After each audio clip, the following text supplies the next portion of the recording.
Bila waktunya langit memanggilmu pulang, wahai mentari.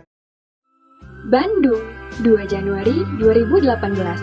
Di rumah yang terlihat sangat nyaman, terlihat beberapa bunga yang hias indah dengan desain American klasik.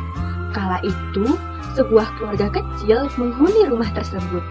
Sang ayah, Haga Dirgantara, seorang pilot di sebuah bandara internasional Hussein Sastranegara di kota Bandung. Bunda, yang memiliki nama Hana Kalista, bekerja pada perusahaan ternama. Dan kedua anak mereka, Harel Dirgantara dan Hazel Dirgantara, yang masih menempuh pendidikan menengah atas. Kebahagiaan dan kebersamaan selalu memeluk keluarga Dirgantara. Ayah, Harel dan adik akan kembali sekolah besok. Sebuah dialog terlontar dari sang kakak saat makan malam berlangsung di meja panjang. Lalu, sang ayah menjawab, "Belajarlah dengan sungguh-sungguh, kelak kamu akan mendapatkan apa yang kamu impikan, anak ayah." Mereka menghabiskan waktu malam bersama seperti biasa, bercerita hingga bulan terluncur sempurna di langit malam. Waktu terus berputar tanpa henti. Sang ayah yang tengah melakukan penerbangan ke luar negeri dan sang bunda yang sibuk mengurus perusahaan, keluarga itu lengkap dan sempurna. Mereka hanya kekurangan waktu untuk saling bersama.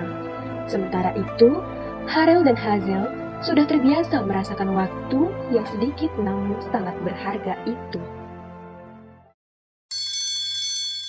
Bel masuk kelas berbunyi. Harel memasuki kelas 12 MIPA 1 dan Hazel berjalan masuk ke dalam kelas 11 MIPA 1.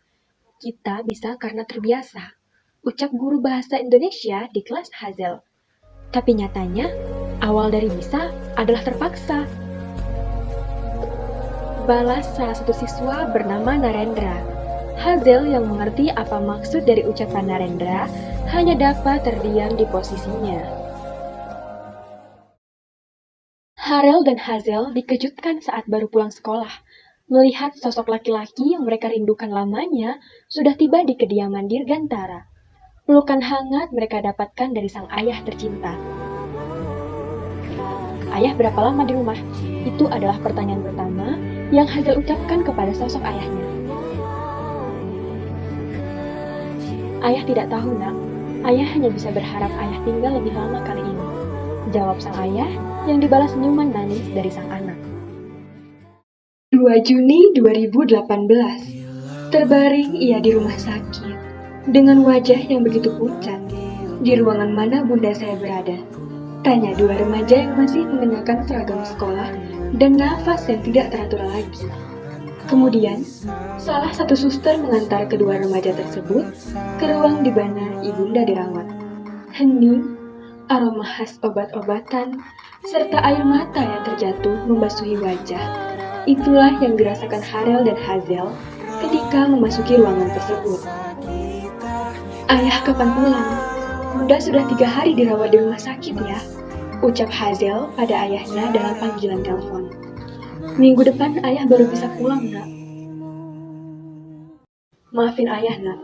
Telepon itu segera diakhiri oleh Hazel sebab ia tidak tahan untuk membendung air matanya. "Gimana?" tanya Harel. "Ayah akan pulang minggu depan," jawab Hazel.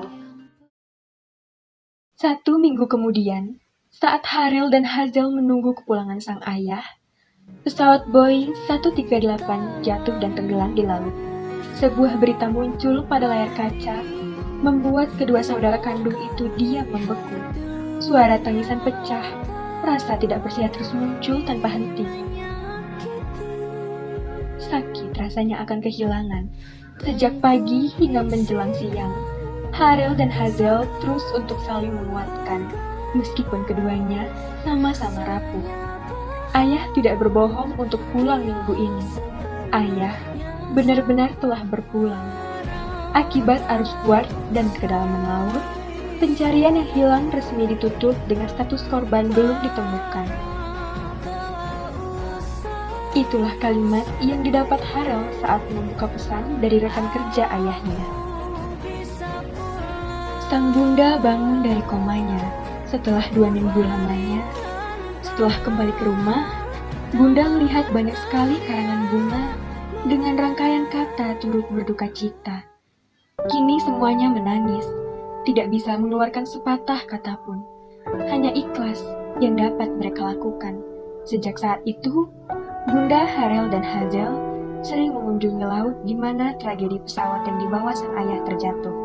Ayah, kita pernah tertawa bersama di hujan yang sama, di pantai yang sama. Kini, hanya deburan ombak yang menemani kami untuk menahan air mata.